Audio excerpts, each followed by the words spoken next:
Salam sejahtera kepada Puan Wahidah dan rakan sekelas. Kami amat bersyukur kerana berpeluang membincangkan topik nilai murni masyarakat Malaysia. Tanpa melengahkan masa, izinkan saya memperkenalkan ahli-ahli panel pada hari ini. Baiklah, di sebelah kiri saya, ahli panel pertama, Ayu berbaju kurung, Saudari Chin Bin Yuan. Selamat datang saudari, apa khabar? Terima kasih saudari moderator. Saya baik-baik sahaja.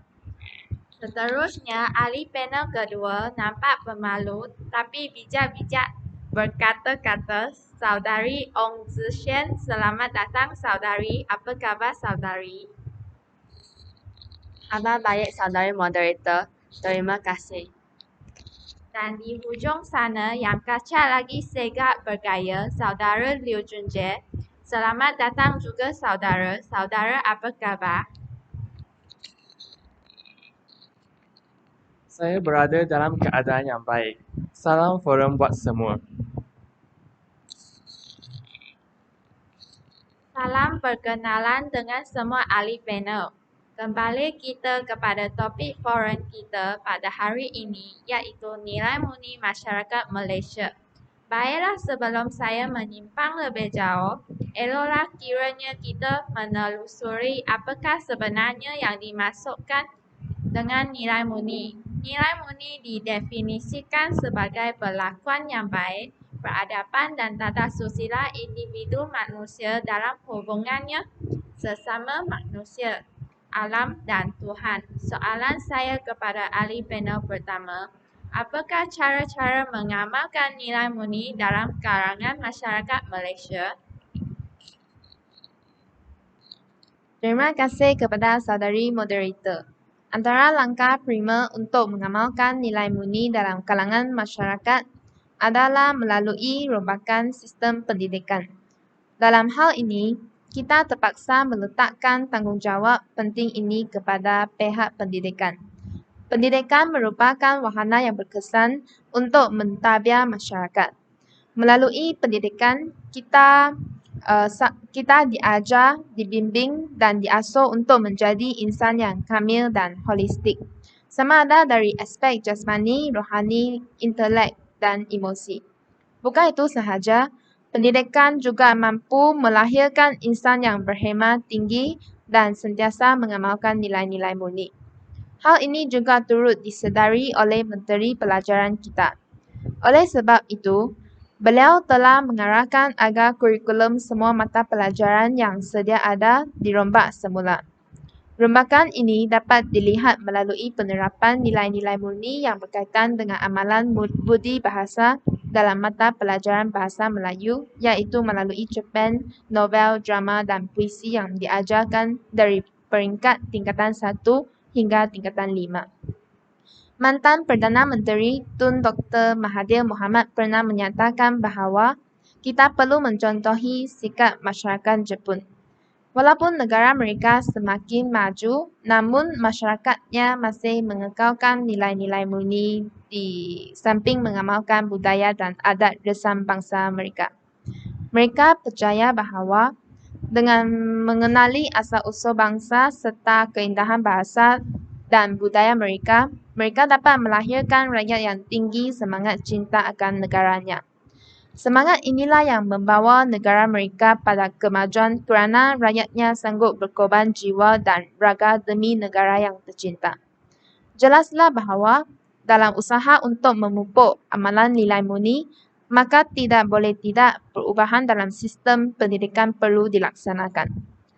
Selain itu, nilai murni dalam kalangan masyarakat juga dapat diamalkan melalui kempen yang berkesan. Hal ini dikatakan demikian kerana kempen-kempen yang diadakan mampu menyedarkan masyarakat tentang kepentingan amalan ini dipraktikkan dalam kehidupan seharian kita. Masyarakat pada hari-hari lebih mudah dipengaruhi dan dikuasai dengan kempen-kempen yang diadakan. 9 tahun lalu, iaitu pada 11 Februari 2005, Kementerian Kebudayaan dan Warisan KEKWA melancarkan kempen budi bahasa dan nilai murni. Kempen budi bahasa dan nilai murni sama sekali tidak diwujudkan kalau masyarakat kita mengamalkan nilai murni. Kempen yang dicetuskan oleh Dr. Rais Yatim semasa memimpin Kekwa ini mengejutkan kita yang terlena dalam mengejar fatamorgana hidup, sehingga sanggup merendahkan tahap nilai murni kita. Suatu ketika dahulu, majalah Reader's Digest telah menyiarkan hasil kajian kesantunan di 36 bandaraya di dunia. Hasilnya, Kuala Lumpur menjadi bandaraya kedua paling biadab. Kajian ini amat membimbangkan dan memalukan kita. Oleh itu, kempen seumpama ini haruslah diadakan secara berterusan serta giat dan bukannya sekadar melepaskan batuk di tangga. Dengan ini, diharapkan kempen yang bersungguh-sungguh ini dapat menyemarakkan dan menyemai semula nilai-nilai murni ke dalam jiwa remaja, serta meletakkan nilai murni sebagai satu asas dan tunjang dalam kehidupan kita. Secara implisitnya, negara akan menjadi agung jika warganya terdiri dari insan-insan yang mengamalkan budaya murni. Tidak ada gunanya jika masyarakat Malaysia kaya dari segi kebendaan tapi muflis dari segi kepribadian. Izharlah bahawa peranan kempen penting untuk membudayakan amalan murni ini dalam kehidupan seharian kita. Terima kasih kembali kepada panel pertama kita. Sebentar tadi panel pertama telah menerangkan langkah-langkah mengamalkan nilai murni dalam kalangan masyarakat Malaysia. Persoalannya, mengapakah kita perlu mengamalkan nilai murni dalam kehidupan seharian? Bolehkah saudari panel kedua menerangkan kepentingan nilai murni dalam kalangan masyarakat Malaysia? Terima kasih saudari moderator. Antara kepentingan mengamalkan nilai-nilai murni dalam kehidupan termaksudlah mengeratkan perpaduan masyarakat majmuk di Malaysia.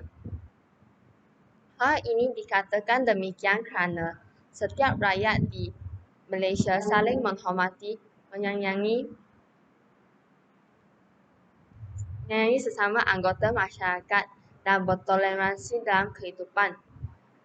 Kita haruslah menghormati adat, kepercayaan dan pegangan kaum lain tanpa ada buruk sangka. Tamsilnya, peristiwa paling unik yang menunjukkan betapa pentingnya unsur nilai murni demi perpaduan dalam lipatan sejarah Malaysia ialah semasa tanah Melayu hendak mencapai kemerdekaan. Pada masa ini, dapat dilihat orang Melayu sudi bekerjasama dengan orang bukan Melayu, iaitu China dan India dalam usaha membebaskan tanah Melayu daripada cengkraman penjajahan. Ini dapat dilihat apabila Parti UMNO, MCA dan MIC telah bersatu tenaga bergabung membentuk sebuah pakatan yang lebih erat dan kuat melalui Parti Perikatan. Satu unsur yang dapat dicungkil daripada kerjasama antara kaum ini ialah semangat toleransi dan hormat menghormati yang mana ia menjadi elemen penting dalam menjayakan pembentukan perlembagaan yang pertama bagi tanah Melayu yang berdaulat. Ini dapat dilihat semasa proses pembentukan perlembagaan Malaysia yang diketuai oleh Lord Reed. Dalam hal ini, ketiga-tiga kaum terbesar iaitu Melayu, Cina dan India telah bersepakat untuk bertolak ansur dalam beberapa perkara, terutamanya dari segi kewarganegaraan dan hak-hak istimewa orang Melayu dan Bumiputera. Dalam konteks ini, orang Melayu akan menerima orang Cina dan India sebagai warga negara tanah Melayu, manakala orang bukan Melayu pula menerima hak-hak istimewa yang bakal diterima oleh orang Melayu sebagai tuan punya tanah Melayu. Dalam hal ini, orang bukan Melayu sepatutnya menghargai kesudian orang Melayu untuk bekerjasama dengan orang bukan Melayu dalam berbagai hal yang melibatkan kepentingan negara. Oleh itu, nilai murni hormat menghormati yang menjadi budaya dan darah daging dapat mengeratkan hubungan silaturahim dalam kalangan masyarakat di Malaysia. Selain itu, kepentingan mengamalkan nilai-nilai murni dalam kehidupan adalah dapat merancangkan perkembangan ekonomi negara. Hal ini terjadi kerana setiap rakyat tekun dan bekerja dengan bersungguh-sungguh untuk menyara kehidupan keluarga dengan mencari rezeki yang mencabar pada masa ini. Seluruh lapisan masyarakat majmuk di Malaysia terlibat dalam pertumbuhan ekonomi negara seperti dalam bidang perindustrian, pentadbiran kerajaan dan perniagaan. Sebagai contoh, ketekunan rakyat Malaysia memberi kesan positif apabila ekonomi Malaysia berkembang dari semasa ke semasa. Tegasnya, nilai ketekunan dalam kalangan masyarakat dapat mengembangkan ekonomi Malaysia. Selain merancangkan perkembangan ekonomi negara, nilai murni dalam kehidupan dapat mengekalkan kestabilan politik dalam negara. Hal ini dikatakan demikian kerana setiap rakyat di Malaysia hormat pada prinsip bermoral dan beretika. Kita perlu berbudi bahasa apabila berbual-bual, saling mengambil berat sesama jiran tetangga, patuh pada undang-undang negara, mentaati dan menghormati ibu bapa. Buktinya, setiap rakyat Malaysia menjalani kehidupan seharian dan berpegang teguh pada prinsip rukun negara yang diamalkan sejak bangku sekolah. Oleh itu, nilai-nilai murni yang diamalkan oleh setiap lapisan masyarakat dapat mengekalkan kestabilan ekonomi dan negara. Sidang hadirin, demikian tadi penjelasan tentang kepentingan nilai murni masyarakat Malaysia yang pada pandangan saya merupakan penjelasan terperinci dan menarik daripada saudari ahli panel kedua. Seterusnya, saya mohon penjelasan dari ahli panel ketiga, Saudara Liu Junjie, tentang akibat masyarakat tidak mengamalkan nilai murni dalam kalangan masyarakat. Terima kasih saudari moderator. Pada pendapat saya, antara kesan jika masyarakat tidak mengamalkan nilai murni ialah berlakunya perbalahan antara masyarakat. Oleh sebab keluputan nilai-nilai murni dalam diri masyarakat, rakyat akan bertindak tanpa pertimbangan dan kemanusiaan. Orang yang bernilai murni akan berfikir dengan masak-masak sebelum seseorang itu mengambil tindakan atau menularkan pandangannya. Orang yang memegang kuat kepada nilai murni juga akan sentiasa bertimbang demi orang lain dan tindakan-tindakan tersebut merupakan faktor signifikan yang mengekalkan keharmonian masyarakat Malaysia yang mempunyai pelbagai kaum. Sebagai contoh, dalam masyarakat Malaysia hari ini, rakyat berbilang kaum mengamalkan nilai toleransi dan pengamalan nilai tersebut dalam menjamin keamanan dan ketenteraman masyarakat Malaysia. Marilah kita imbas kembali peristiwa 13 Mei yang berlaku di Malaysia. Salah satu punca peristiwa tersebut adalah kerana wujudnya kepelbagaian agama dan budaya di tanah Melayu yang mempunyai rakyat berbeza kaum. Kejahilan satu kaum terhadap agama dan budaya kaum lain telah menyebabkan ketidakpuashati antara kaum dan menyebabkanlah berlakunya peristiwa 13 Mei. Jika pada masa itu, rakyat mengekalkan nilai toleransi dan saling menghormati, peristiwa tersebut tentulah dapat dielakkan dan pengorbanan rakyat-rakyat yang tidak berdosa tidak akan berlaku. Selain itu, kelupusan nilai murni dalam masyarakat Malaysia juga akan membawa impak keruntuhan akhlak dalam kalangan masyarakat. Hal ini amat serius kerana ia akan menjejaskan norma masyarakat Malaysia. Umpamanya, pedagang-pedagang yang tidak mengamalkan nilai kesederhanaan akan menetapkan harga barangnya dengan tinggi dan hal ini akan membebankan rakyat, terutamanya golongan marhin. Terdapat satu lagi contoh keruntuhan akhlak masyarakat, iaitu berita yang bertajuk "Kanak-kanak mati dipercayai didera ibu kandung bapa tiri". Kes ini berlaku di Melaka dan dipaparkan pada 30 Januari 2021.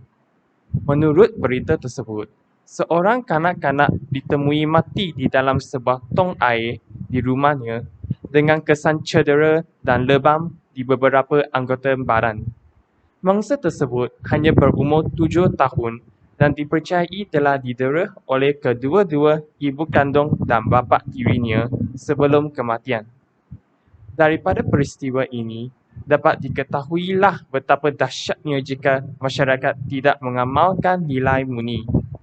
Walaupun mangsa tersebut merupakan anak kandung kepada diri sendiri, ibunya masih sanggup mendera anaknya sampai mati kerana kelupusan nilai murni dalam ibu tersebut.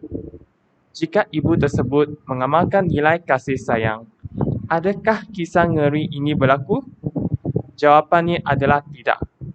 Oleh itu, bolehlah kita rumuskan bahawa keluputan nilai murni dalam masyarakat akan menyebabkan keruntuhan akhlak dalam masyarakat.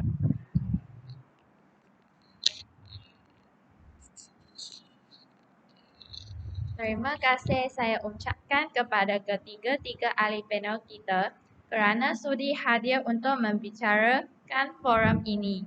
Demikian tadi rumusan perbincangan daripada semua ahli panel kita tentang topik nilai murni masyarakat Malaysia.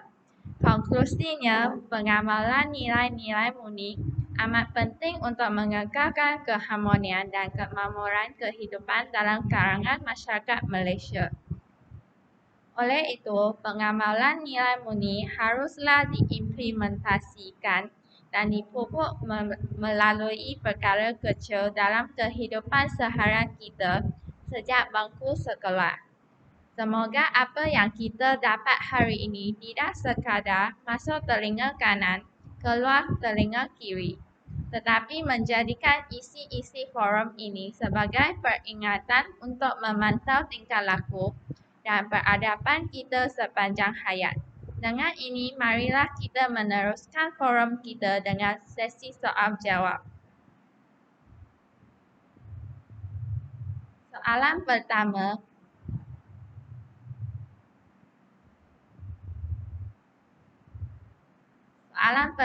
iaitu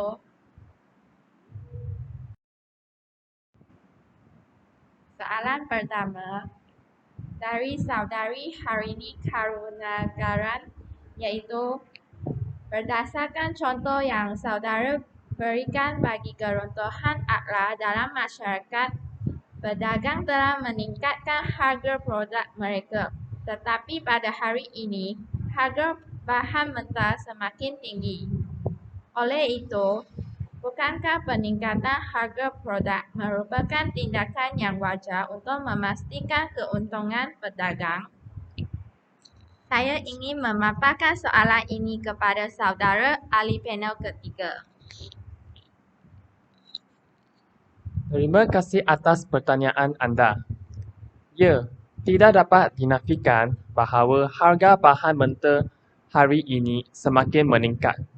Oleh itu, pedagang-pedagang bolehlah meningkatkan harga barang jualan mereka tetapi dengan pengalaman nilai kesederhanaan. Nilai kesederhanaan adalah dengan bersikap tidak keterlaluan dalam membuat pertimbangan dan tindakan sama ada dalam pemikiran, perlakuan atau pertuturan tanpa mengabaikan kepentingan diri dan orang lain. Perhatikan bahawa kata kunci di sini ialah tanpa mengabaikan kepentingan diri dan orang lain. Oleh itu, bukanlah bahawa pedagang tidak boleh meningkatkan harga barang jualan mereka. Mereka boleh meningkatkan harga produk yang rendah ke harga yang berpatutan untuk memastikan keuntungan mereka dan tidak membebankan pelanggan. Sebagai contoh, jika anda ingin membeli wafer di kafe, harganya agak-agak RM3.50. Harga itu tidak mahal sangat dan pelajar-pelajar di kolej mampu menanggung harga tersebut. Kalau anda bandingkan harga tersebut dengan harga lama, tentulah harga sekarang lebih tinggi sedikit daripada harga lama oleh sebab peningkatan harga bahan mentah seperti tepung, telur dan jam. Oleh itu, penjual wafer melaraskan harga wafer itu dengan sesuai untuk memastikan keuntungan sendiri dan memastikan harga itu tidak membebankan pelajar yang ingin membeli wafer. Konklusinya, Bukanlah penjual tidak boleh meningkatkan harga produk mereka. Mereka boleh meningkatkan harga produk dengan sesuai dan tidak keterlaluan. Terima kasih kepada penjelasan saudara ahli panel ketiga. Soalan seterusnya dari saudari Punpawi.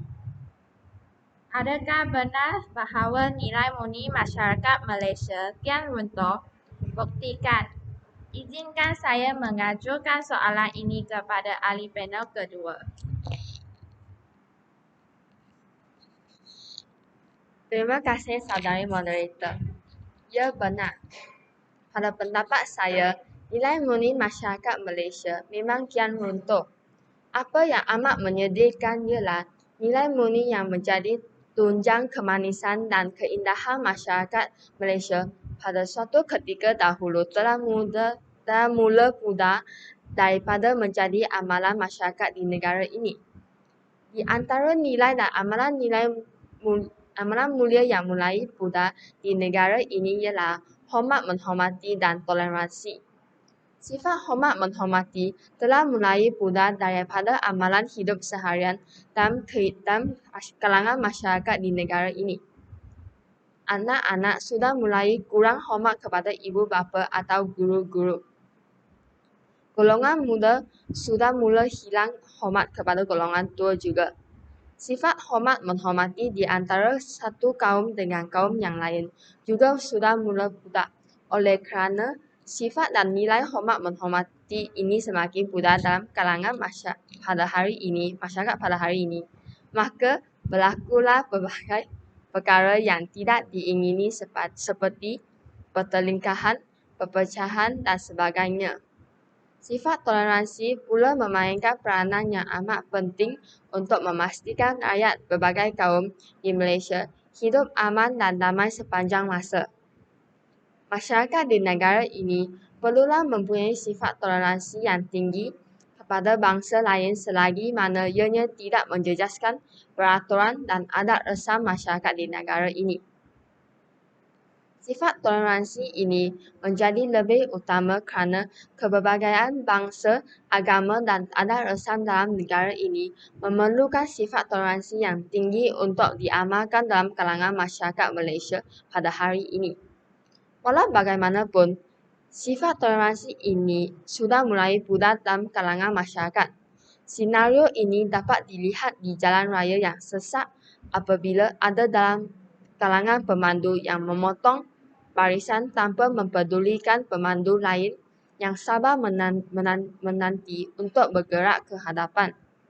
Keadaan yang sama juga dapat dilihat apabila di tempat letak kereta OKU digunakan tanpa perasaan toleransi daripada golongan tersebut kepada golongan tersebut.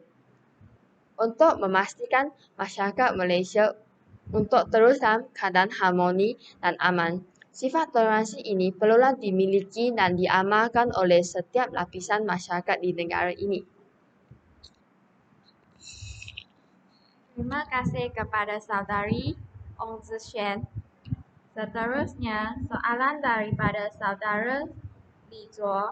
Selain membakar sistem pendidikan dan pelajaran kempen, apakah cara lain yang juga dapat menerapkan amalan nilai murni dalam kalangan masyarakat?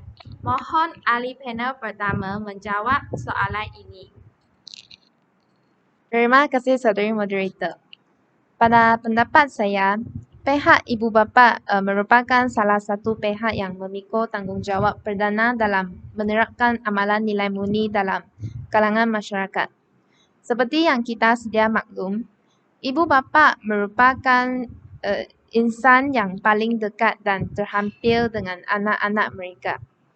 Jadi sudah pastinya ibu bapa merupakan wadah yang berkesan untuk melahirkan individu yang mengamalkan nilai-nilai murni.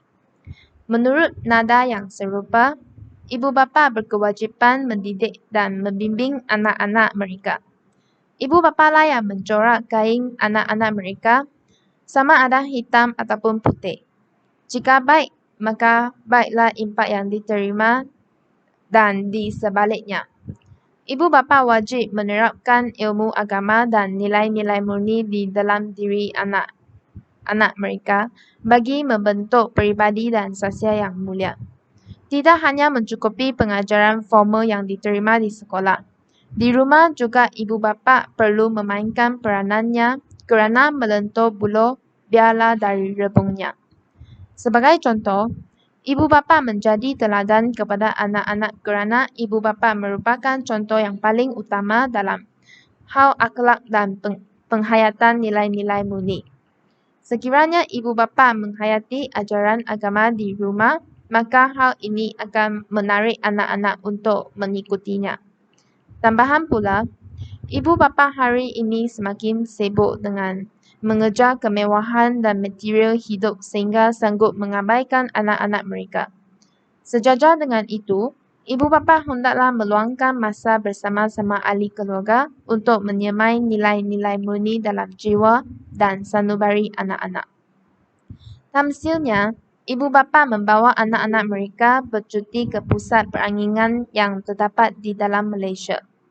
Secara tidak langsung, anak-anak akan berasa disayangi dan akan terhindar daripada segala anasir yang negatif dan tidak mudah terjerumus dan terjebak ke dalam kancah negatif serta mampu mendidik anak mereka bersifat kamil dan mengamalkan nilai-nilai positif. Kerana di mana ada kemahuan, di situ ada jalan. Oleh itu, jelaslah bahawa ibu bapa juga merupakan salah satu pihak yang memainkan peranan yang amat penting dalam menyemai nilai-nilai murni dalam jiwa anak-anak mereka. Nampaknya masa amat mencemburuhi kita. Sebelum berakhir, marilah kita sama-sama menepuk tangan untuk diri sendiri kerana telah berjaya melancarkan forum ini. Saya mewakili semua ahli panel mengucapkan setinggi-tinggi terima kasih kepada semua hadirin yang sudi hadir menyaksikan forum kami. Sekian terima kasih.